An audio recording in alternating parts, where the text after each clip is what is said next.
Hey, this is Delta Kilo for Second Wind. Into the Breach, out of the Hidden Valley. March 11th, 2022, Friday.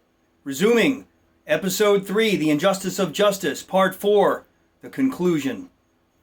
Got a lot of ground to cover, so I'm going to get into it fast and furious. Not quite as loose, but gotta move. A lot of ground to cover. August 8th, 2019, Thursday. I had a conversation with John Carlo Garrison Jr., Doral, Florida, Southern Command, getting my military ID. I have presented and described two primary exchanges, the most dominant topics within the conversation that he and I had. One of politics and race, the other of people that he and I both used to know and serve with in the Army National Guard. I need to start off by repeating some of the ending dialogue from last night's episode. You'll understand as I go. Thinking about the extent of the energy and the absurdity that John was putting out regarding those whom we both knew and served with from our old unit. I can only guess that he must have been a lot more involved and invested in some of those people. Meaning, although I was discussing specific things, specific people, bad people, speaking of their character and behavioral failings and giving examples of those things and in great detail, I believe that John was hiding some greater direct knowledge of those things and perhaps his own involvement, if not outright collusion in supporting so many of the actions that I was describing in the conversation to him, perhaps because they were at his convenience at that time in those places with those people. Look, he was definitely tied in. John was unconditionally a member of the Buddy Club. So I believe there's a lot more to it, and I believe it makes things make sense. You know, you got to watch last night's episode. You got to watch, episode part 3 to get to the heart of it. I don't have time to readdress right now, but it ties into what I'm saying right now. So to point, while I thought I was talking about them, I think I was talking about John. Or that's certainly the way he saw it. That's the way he felt it. And as such, I believe John was just trying to fool me out of my own point of view, my own knowledge and understanding and wisdom, because really nothing else makes any sense. If I was to try and go back over all of the best of what I once thought about him as a person, I would say bringing it around to that conversation and the end of that conversation and what I have since become to understand, it would have been that he was just shameless and honorless, deceitful. That's actually hard for me, not so much anymore, but at the time, maybe I just didn't want to accept it. All right, look, to be clear, John is not simple, or he's not conventionally simple. I knew this guy. I talked to him. I would have told you that, I would not have told you that John was dumb or unintelligent. I would not have said that. There are a great many corrections that I had for him, during our years of working together and in time after that, because of things that he said and did all the time, which I've already talked about. Look, in the context of everything that was said that day and everything that happened after, I got to go right to the heart of the matter. That's what all this is about, is revelation. John he's an empty fraud. He's a bullshitter. A buffoon who maybe wasn't really so smart. Certainly not that day, but just more of a clever, rehearsed, hate-filled, stock, standard, boring racist who at some point had obviously embraced some extremist beliefs, who was coming out, as I've told, as a radical black nationalist and black supremacist, who further spoke of and supported the idea of a full-scale direct action war between blacks and whites to the death for some imagined power and control over the loser. Wow, okay. That's great. Listen, the final two things that I want to point out in the conversation that we had in coming out of that piece of it. Keep in mind that this was after, again, at the middle and end of part 3, John trying to make it out like I was telling him that I was up to something, that I was doing something, that I was planning something. He has said to me, if you do this, I would be against you. Again, man, so irritating in the moment. I never told him that I was going to do anything, and he knew it. I believe in the moment he just couldn't stand that I was smart enough, resolute enough to stand up to him, to call him out as I did, to defend against all of the bullshit that he was slinging at me, and to turn a lot of it around back at him, turn it back around on him. He followed up, and I don't know. I don't know exactly what I said, but just what he said next. A sentence or two or three later was, well, what do you expect me to do with this, Kay? With this knowledge, with this information? Okay. What an idiot! What did I just say? What did I just get? I just got done telling him that there was nothing and I wasn't doing anything, which he knows, which he knew anyway. Then why would he even say something like that? Why would he even say something like this? Why would he say that? Look, I have to kick myself for what I did after. What was I feeling? Did I feel like I owed him something? Like I was obligated to him at that point? Especially after, the conversation that we had been having for at that point almost 45 minutes, for all of the aggravation that I have already endured, and how I confronted and called him out on those same kinds of tactics, the disingenuous manipulation and pretending that things are as a way that they just aren't. Look, I think if I wanted to give him some dysfunctional credit, I'd say that it was just him being pathologically determined to make me be subject to just one tiny little thing of him, from him, under, with just one tiny little piece of imagined control. So he just had to, even though he did know that what he was saying was ridiculous. And yet he asked it. All right. What I did after that was, look, if you think about somebody that somebody that you got history with, that you've known for a while, even if you're like going at it with them, what would you call it? Sentimental? I mean, just, it's not like you're going to just punch them in the mouth. Even if they're being crazy, even if you were just yelling at each other for 5, 10, 15, 20 minutes, whatever the case may be, you might explain yourself to them. At that point, I knew that John was off the deep end, and I knew that this was the last conversation we were going to ever have. And in the context of him just continuing to follow through with all of this and say these words, I said words to the effect of, well, don't call the police. I see what this guy's about. Remember, I said I felt like I was being set up. It was, my gut that gut feeling, call it what you want. Now, there was nothing to call the police about, but the point is, the words that he was saying, kind of there was that sense of, what the hell, man? He's not actually going to do that. He'd have to know that, but that is what I said. And I laughed. Why? Because it was obvious sarcasm. There wasn't the tiniest degree of seriousness in what I was saying. And again, he would have known that. And I'm repeating myself, but equally I could see that he was determined, to try and take it all seriously, to pretend to take it all seriously, to pretend that I had said things to him that he knew that I had not and did not. I don't know. So he could maybe feel like he was somehow more relevant in telling me something, so you got to pretend that I did something that I didn't do so he can fake justify what he's saying afterwards. What do you call that?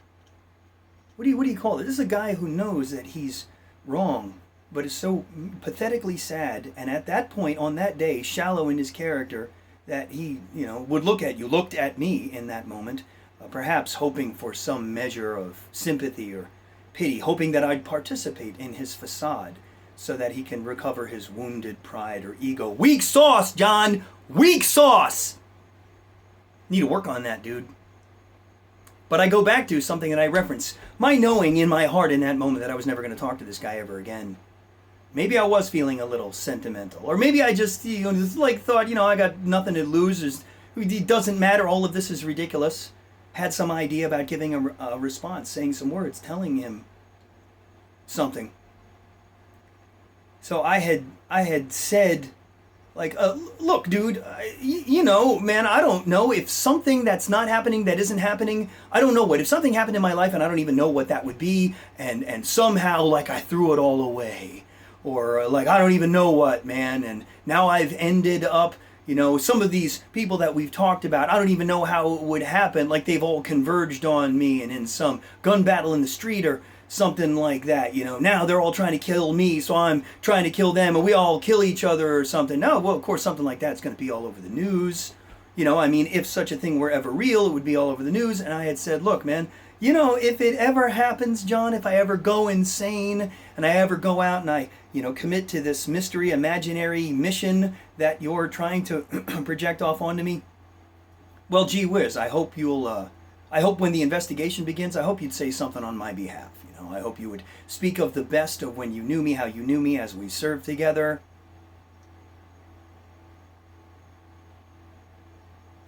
Look, in the moment at the time, I knew that it was nothing and amounted to nothing, so it simply didn't occur to me past that, even despite, like I say, the warning signs, the hair on the back of my neck sticking up.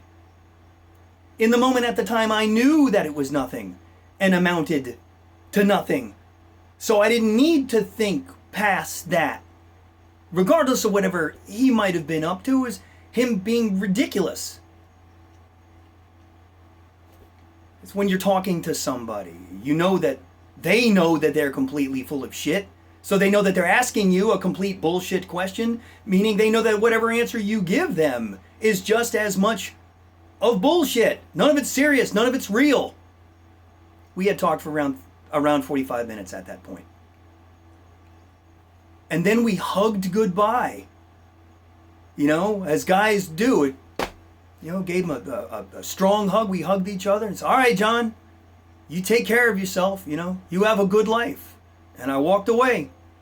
And I got in my truck and gathered my things and went back to Broward County. And I ran some errands and went home and went on with my life. You know, I knew I was never going to talk to this guy ever again. And as it was, under the circumstances, I had some really, really solid things going on in my life. And I didn't think I was ever going to see him again. That night, at approximately 11:45 p.m., the police arrived at my door. 3 Plantation PD, a BSO sergeant, a BSO detective, a 4-man SWAT team in full kit with M4 carbines, and a joint terrorist task force supervisor. 10 people. Midnight. You need to think about that. This is another one of these moments where everything stops. You need to think about that. The word of one man based on a private conversation with no witnesses and no corroboration. Keep in mind, at this point, nothing else was involved. There had been no manner of formal or proper investigation. This was first contact. It was nothing more than John Carlo Garrison Jr. calling the FBI, being deflected for not having anything of such substance that they cared about or was at their level, and then speaking with the local police. One man. That's it. Not my opinion. It's in the case file. At this point, all I'm doing is telling you what it says in the case file. All right, man. At this point, we end part 4 of the conversation. I'm going to go into acknowledgements. All right, I want to try and tone it down a little bit. And I want to go back to some of the things that make me feel a lot better. And I have some acknowledgements, but they're a little bit different this time. I hope you guys will dig it. 1090 Jake, end of sentence. Got a YouTube channel. He does some things on Instagram too. I don't know anything about Instagram. I'm not really a social media guy. This right here now, you're watching it all evolve, which is why you'll hear me correct and condemn myself. I probably shouldn't do that. You might not even know that I was doing anything wrong, unless if I told you I believe I'm capable of better. And if I want you all, if I am to be taken seriously, then I am unconditionally obligated to give my very best.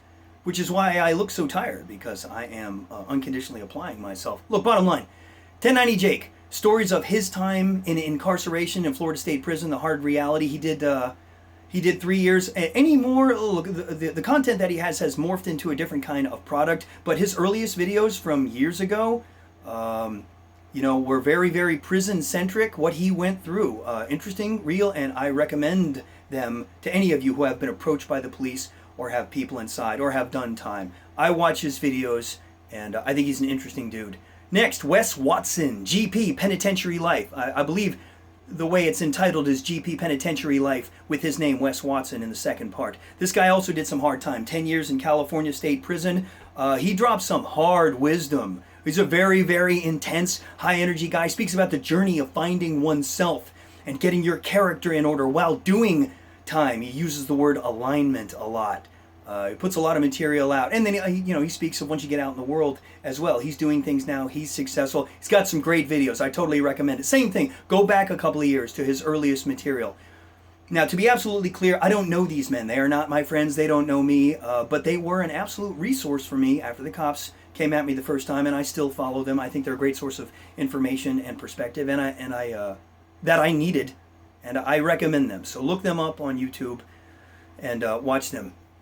If you like this video, these videos, if you like this content, if you agree with what I am saying, with what I have said, if you find this true story to be compelling, then I ask that you share this video, this channel, recommend this channel with people who may be interested, who may need to hear what I am saying, who will benefit from the information, who may have experienced similar or the same thing that happened to me that I went through. You don't have to like. You don't have to subscribe. You don't have to do anything. Yes, of course it helps me for reasons that anybody who's watching YouTube knows. And someday I deeply hope that I will get an advertising revenue, man, because I can commit to this just absolutely. I won't have to worry about anything else. And I got so many things I want to do. Look, I'm looking for a specific audience, and anything beyond that is just a blessing. I'm over 350 views now. Subscribers are pushing 20, which is nothing to the big channels, but it's huge to me. I'm grateful for whoever you are, because I know it isn't just people I know. Somebody's seeing this. I'm here, man. No matter what you do, I'm coming back, hell or high water. I'm doing what I need to do in faith, walking with Christ and under God. And this is only the beginning. Donations. Listen, if you want to support, anything is appreciated. Anything is appreciated. Please see the About tab off the homepage for the channel description and the GoFundMe link. To my incarcerated brothers who still suffer daily, I'm here. I never left you. I have not forgotten what I said that I would do. This is me trying to get started and do that very thing, those things, to stand up, to confront the powers of corruption, to call them out on their ugliness, to reveal them, to see all of them held to account, to fundamentally change the current system of justice and injustice, and to change lives for the better, giving hope and freedom to those who have none. Postman! What's up, little brother? Hey, man, I got your postcards. Listen, I don't have any postcards. I'm tracking your case. I understand that you got a court date coming up. I will be there. I will set up a visitation as soon as I can. Dan, I reached out to your mom. I got your postcards too. I haven't written. I will. Things are really, really tight. I'm having a hard time. I still don't have any postcards. Things with USPS never got worked out. Pain, I got your letters. Hey, man, listen, you need to hold on. Hold on. I remember you and me sitting at the tables in GP. Remember what we did together. Even the fights we had. You know, as in some of the conflict, some of the tension. Remember what we talked about. There were some moments of true faith and understanding as men. You survive. You hold on.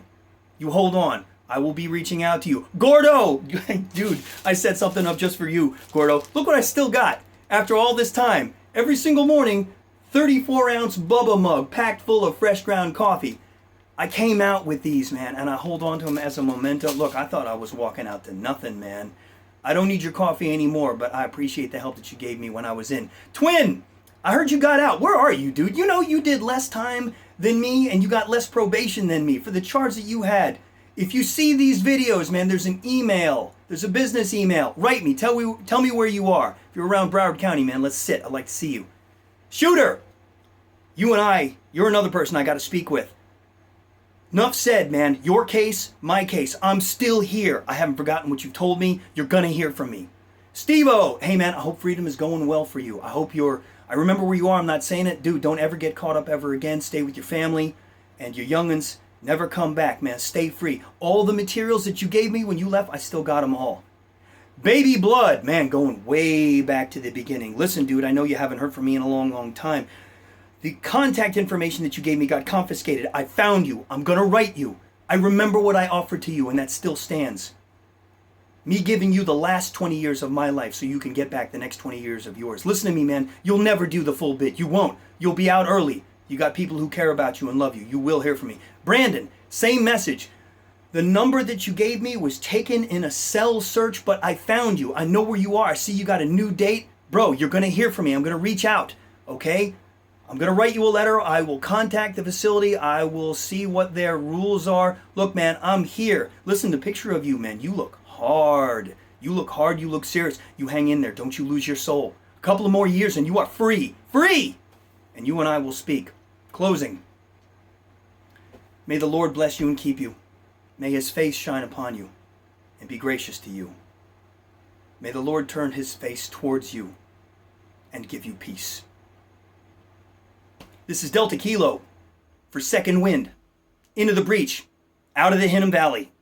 Be looking out for episode 4 next week, starting the next primary theme, Incarceration, in the video series, David and Goliath, the Broward County Main Jail. Thank you for watching.